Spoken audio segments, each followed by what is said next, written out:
زیاتر لە 30 ساڵە لە پێناو شار و ناوچەکەی خۆیدا دەجەنگێت. جەنگێکی سەخت و نابەرابەر. ڕژێمەیەک لە دوایەکەکانی عێراق و بە تایبەتیش بەعەز دەیان ساڵە خەریکی ئەنجامدانی سیاسەتی بە عەرەبکردنی ناوچەکانی کەرکووکن. چەکی ئەوان دەرکردن و کوشتن، هێرشی سەربازی و پاکتاوکردنە. چەکی ئەمیش وشە و قانون و بەڵگەی مێژووی و جوگرافی و مافی مرۆڤ و یاسانیە و دەوڵەتیەکانە.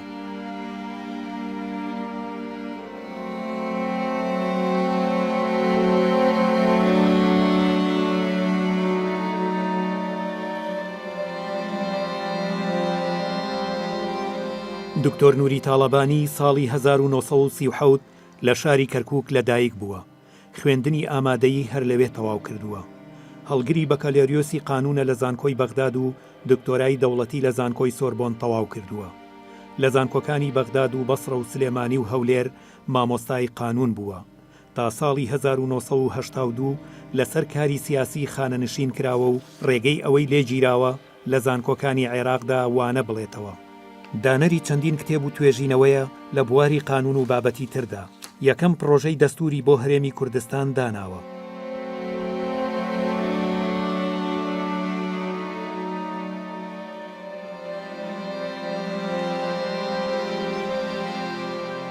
کتێبی سیاسەتی بە عەرەبکردنی ناوچەی کەرکووک و چەندین لێکۆڵینەوەی تری نووسیوە لە ڕوبەڕووبوونەوە و خستنە ڕووی پرۆسەی بە عەرەبکردن لە باشووری کوردستان.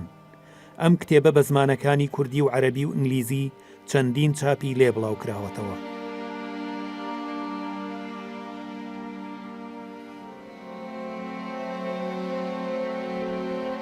ناوچەی کەرکووک ناوچەیەکی گەلێک فراوانە. هەموو ئەو دەست و دۆڵانە دەگرێتەوە کە کەوتونەتە نێوان زێی بچووک تا دەگاتە ڕووباری سیروان.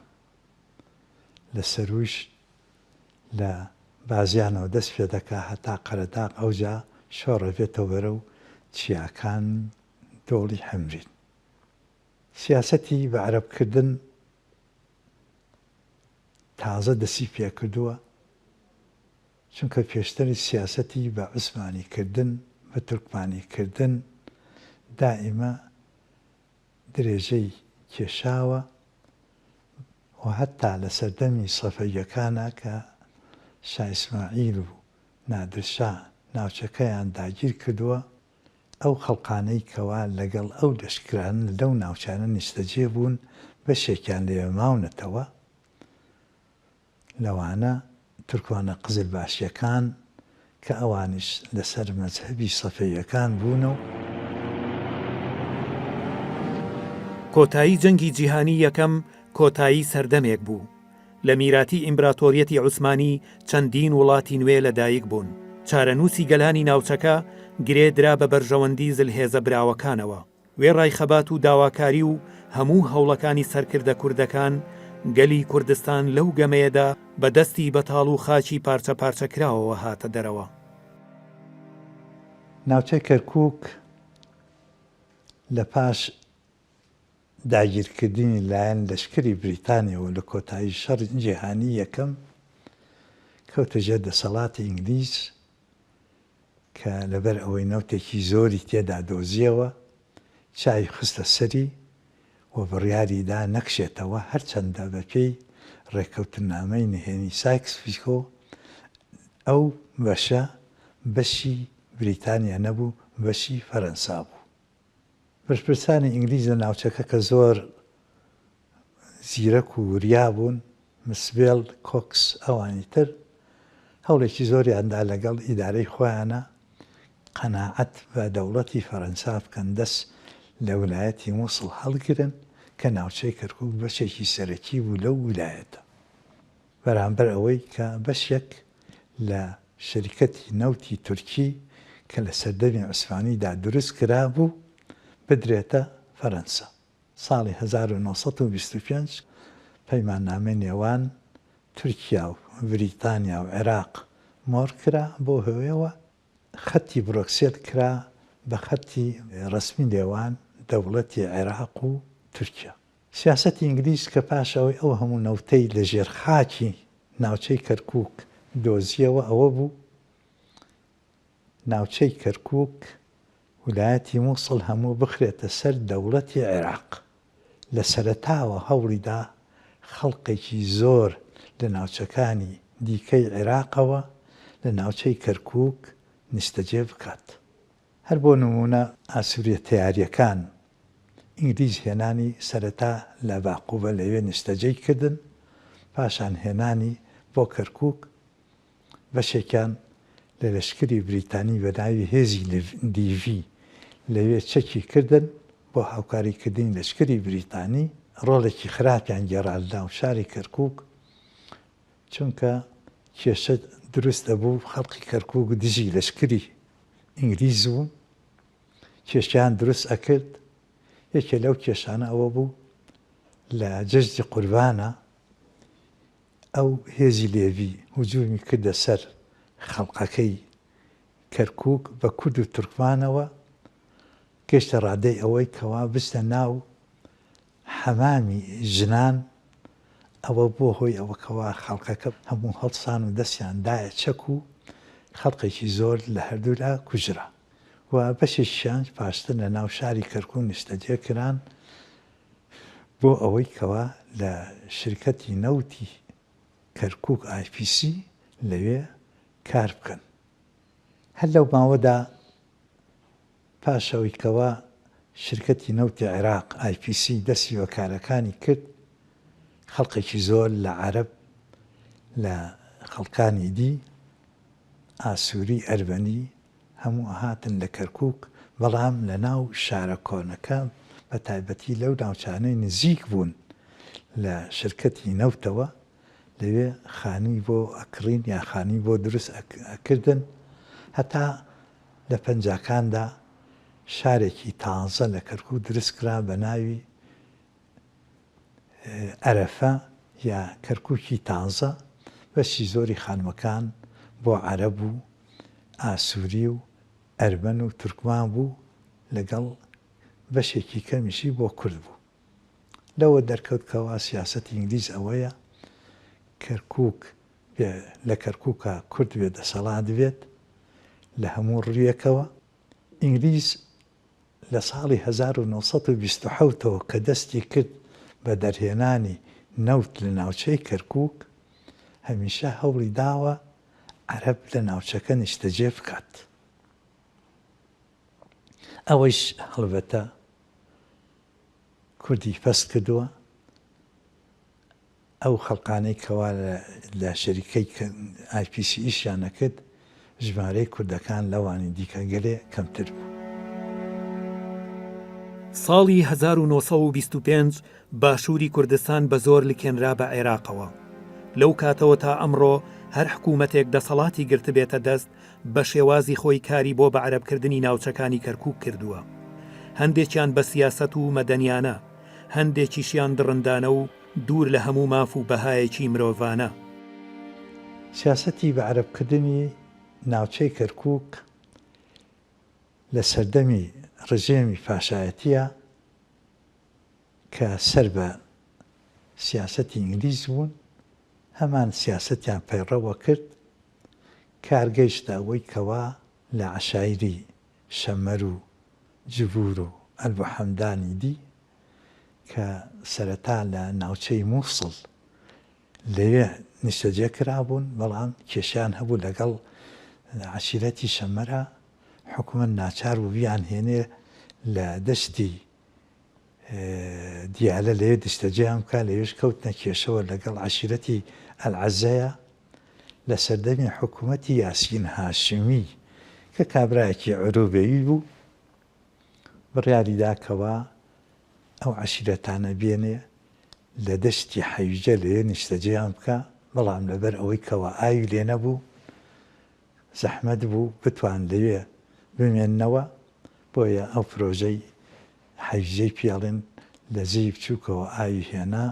ئەوە یەکەم جارە لە مێژووی ناوچەکە کەوا عەرەب بە ژمارەیەکی زۆر لەو ناوچە نیشتەجێ بکرێن. لە ڕاستیدا حکوومەتی عێراق لە سەدەمی پاشایەتیدا قەت نەیکردووە کورد دەرکاو عەرەب لە جێ ئەوان نیشتەجێ بکات. ئەو شوێنانەی کە کەسی لێ نەبووە یا ئەو شوێنانەی کەوا کوردیش لە بەهارە چوونە ئەوانش خاون حیوان بوون و بۆ بە شوێن لە وەڕگایە چوون عەرەبیش هاتوونەتە ئەو ناوچانەوە پێشتر کێشیان نەبووە.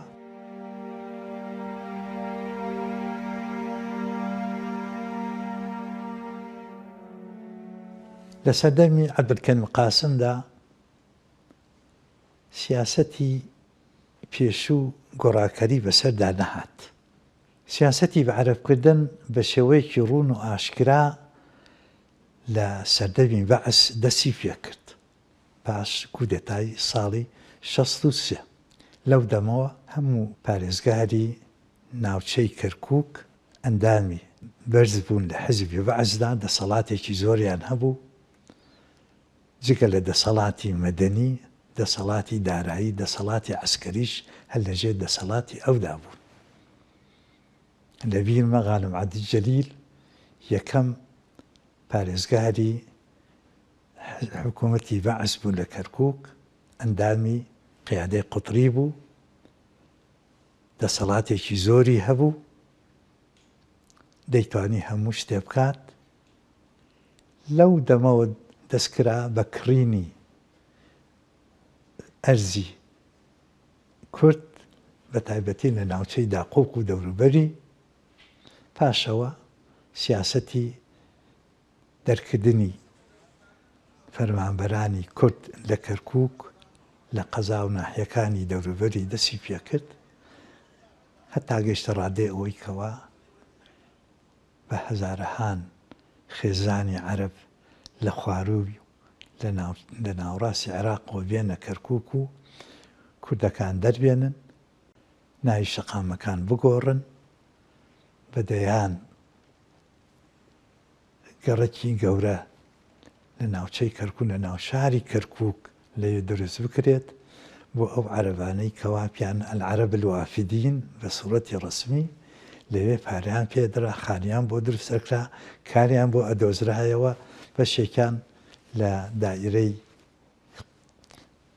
مخابەرات و ئەمن و تەنزیماتی حیزب بەعس لەوانە هەموو کاریان بۆ هەدۆزرایەوە.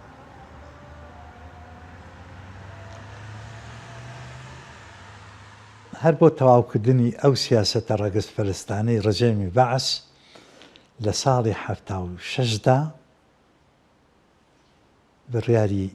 بڕیارێکی زۆر خەتەرناکیدا بەوەی 4 قەزای گەورەی ناوچەی کەرکووک کە دوان لەو 2 قەزایە لە سەد هەموو کورد بوون چەمچەماڵ و کەلار هەردووکیان خرانە سەر سنووری ئیداری سلێمانی. قەزای کفری کە بەشی زۆری دانیشتوانەکەی کوردن خستیە سەر پارێزگای دیالە قەزای دووس قوڵماتوش کە تێکەڵەن کوردی لێیە تورکمانی لێیە هەرچەند زۆرینەی عەرەبە خستیە سەر پارێزگای سەلاحەددین. ئەو سیاسەتە سیاسەتێکی زۆر کوشندە بوو کە بەداخەوە تا ئێستش ئاسەوارەکەی ماوە.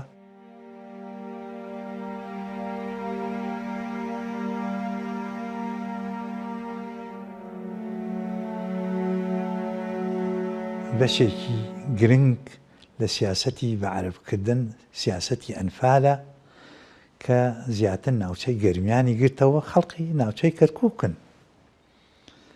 ئەو خەڵقانەی کەوا بەر شاڵای ئەنفال کەوتن ئەوانەیش کەمانەوە لە پیر و لەوانەیە یا لە خواروی عێراق پاشان هێنایانەوە هەموو لە کۆمەڵگا زۆرەمنیەکان لێ نیشتەجێ کران نانەتوانی بە هیچ شێوەیەک بچنە دەرەوە. سیاسەتی بە عەرەبکردن ناوچەی کەرکووک گەیشتە ڕادەی ئەوەی کەوا ئەو کوردانەی پێشتر لە کەرکووکا بوون داوای لێکردن لە کاتی ناونووسکردنی تازەدا خۆیان بە عەرەب بنووسن قانونێکیانش دەرهێنا ڕێگایان پێ بدرێت کەوا بڵێن ئێمە کاتی خۆی بە هەڵە بە کورد نووسراوێن. ئەو کوردانەی کەوا بەو چەشنە خۆیان بە عەرەب نانووسی دەری ئەکردن.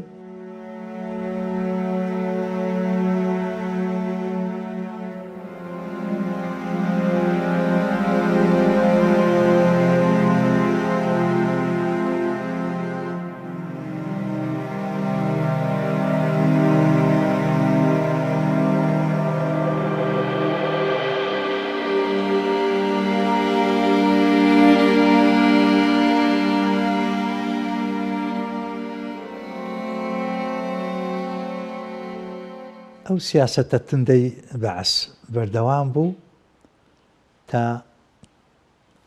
ڕوخانی ڕژێمی بەعس لە بەهاری ساڵی 2003دا.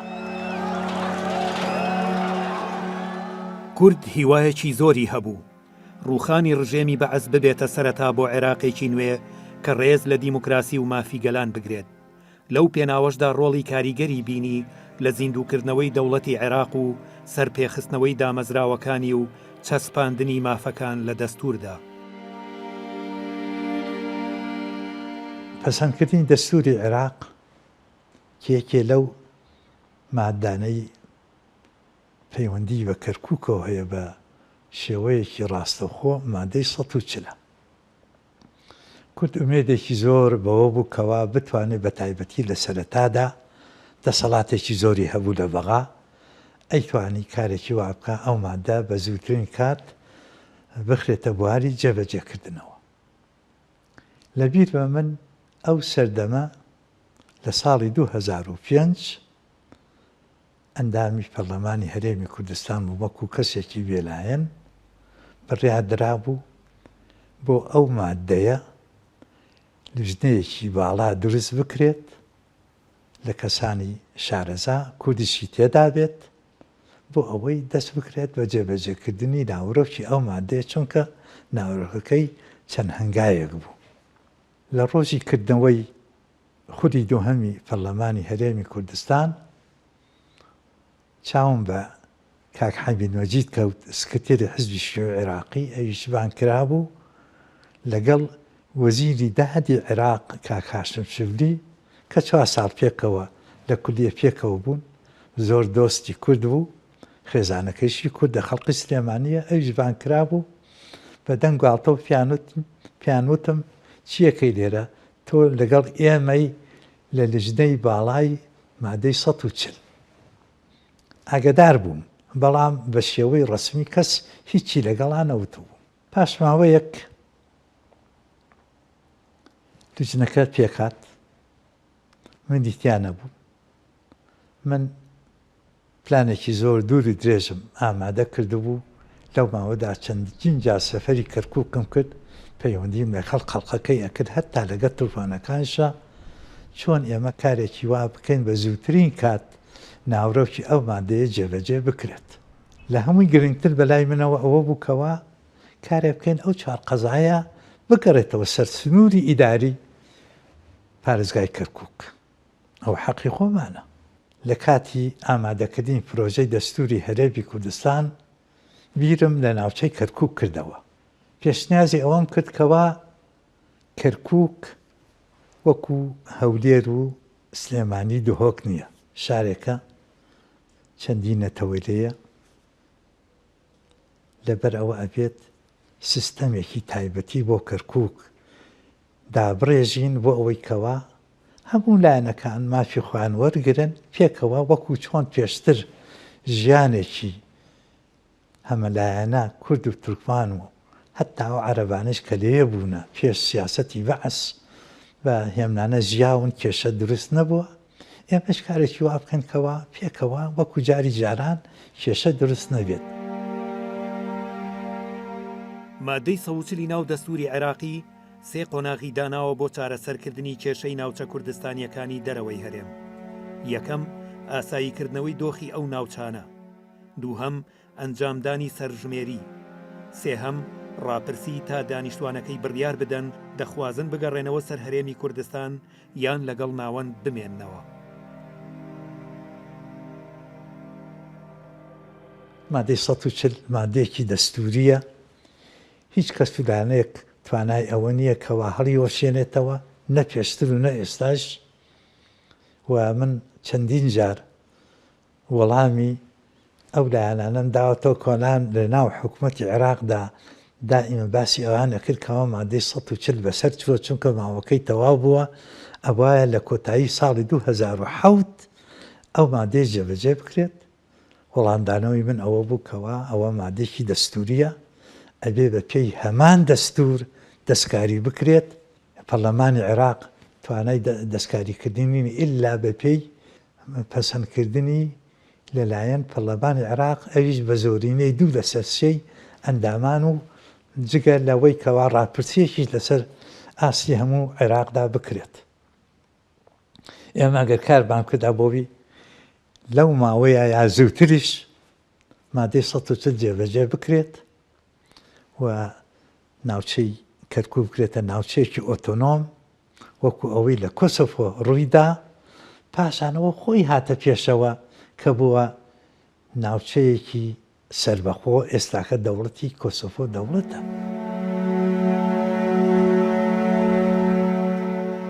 لەو گشتپرسیەی 25 نۆی 2017 ئەنجامدرا، نزیکەی لە 93 دەنگدەران بە ناوچە جێناکۆکیەکانیشەوە لەگەڵ ئەوەدا بوون بگەڕێنەوە سەر هەرێمی کوردستان.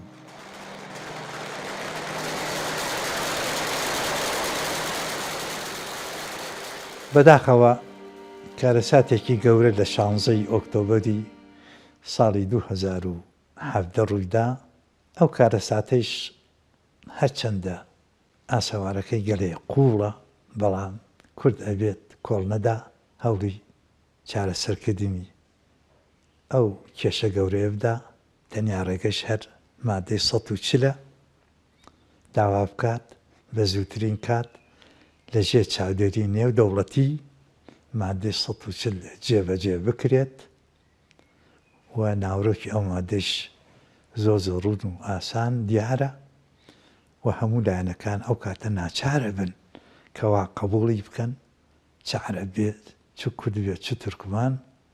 هەروەها حکوومەتی عێراقیش ئەو مولزەمە بە جێبەجێکردی ئەو مادەیە، چونکە ئەرکی جێبەجێکردین لەسەر شانی دەوڵەتی عێراقە، بە تایبەتی حکوومەتی مەرکەزی کە دەبوو پێش کۆتایی 2007 جێبەجێی کودا. بەڵام بەداخەوە هەموو دەستگاکانی ئەو حکوومەتە هەمیشە هەوڵی داوە کۆس دروستکا بۆ جێبەجێکردی ئەو مادە.